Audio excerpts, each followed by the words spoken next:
Hi అండి అందరికీ. ఈరోజు మేము సండే స్పెషల్ కింద పూర్ణాలు వేసుకుంటున్నాము. మా అత్తవారి సైడ్ ఏమో పూర్ణాలు అని అంటారు, మన తూర్పుగోదావరి సైడ్ ఏమో బూరెలు అంటారు. ఇప్పుడు మేమైతే పిండి కలిపేసుకున్నాము. వీటితో నేను ఆల్రెడీ ఇక్కడ మేము చిన్న చిన్నగా స్మాల్ సైజు ఉండలు అనేవి చేసేసుకున్నాము. ఇప్పుడేమో వేడివేడిగా నూనె కూడా మసులుతుంది. ఇదేమో పిండి. ఇప్పుడు ఆ పూర్ణాలు అనేవి ఇందులో వేసి అందులో వేస్తాము. అయితే మేము ఈ పప్పు అనేది 2 గ్లాసులు పోసుకున్నాము. 2 గ్లాసులు పోసుకొని ఫస్ట్ 1 గ్లాసు నీళ్ళు 2 గ్లాసుల పప్పు అయితే వేసుకున్నాము. శనగపప్పు, పచ్చెనగపప్పు అంటాము. పచ్చెనగపప్పు 2 గ్లాసులు వేసుకొని నీళ్ళు పోసుకొని కుక్కర్లో బాగా ఉడికిచ్చేసుకున్నామండి. ఉడికిచ్చేసుకొని ఒక పావు కిలో బెల్లం అండి. బెల్లం ఏమో కొంచెం కరిగించేసేసి పిండిలో బాగా మిక్స్ అయ్యేలా కలుపుకుంటే ఇలా మనకు ఉండ అవుతుందండి. ఇలా ఉండైనప్పుడు మనం కొంచెం ఆరిన తర్వాత ఇలాగా చిన్నగా మనకి బాల్, ఒక స్మాల్ బాల్ వచ్చే వరకు కూడా ఇట్లా చుట్టుకొని ఇలా పెట్టుకోవాలండి. మేమైతే అన్నీ పెట్టుకున్నాము.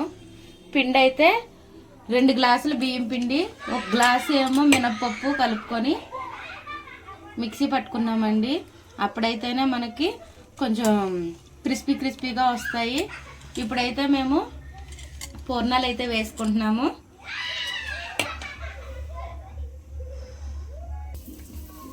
ఇప్పుడైతే మనం పూర్ణాలు అనేవి ఎలా వేసుకుంటామండి చూడండి.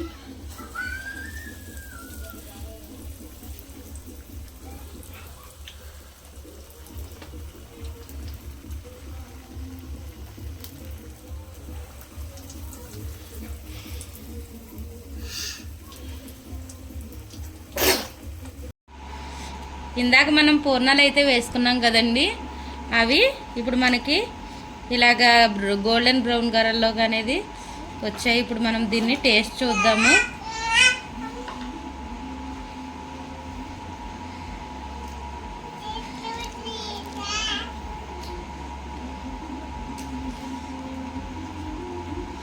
మనకైతే చాలా బాగా కుక్ అయిందండి.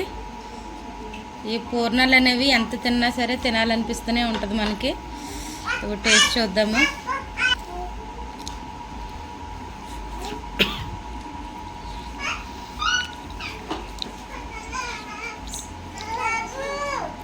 చాలా అంటే చాలా బాగున్నాయండి. కరెక్ట్గా స్వీట్ అనేది కూడా సరిపోయింది. మీరు కూడా మాకులే ట్రై చేయాలనుకుంటే డిస్క్రిప్షన్ బాక్స్లో పక్కా కొలతలతో నేను అనేవి మెన్షన్ చేస్తానండి. మా ఛానల్ని అయితే లైక్ చేయండి, షేర్ చేయండి, ఫాలో చేసేసేయండి.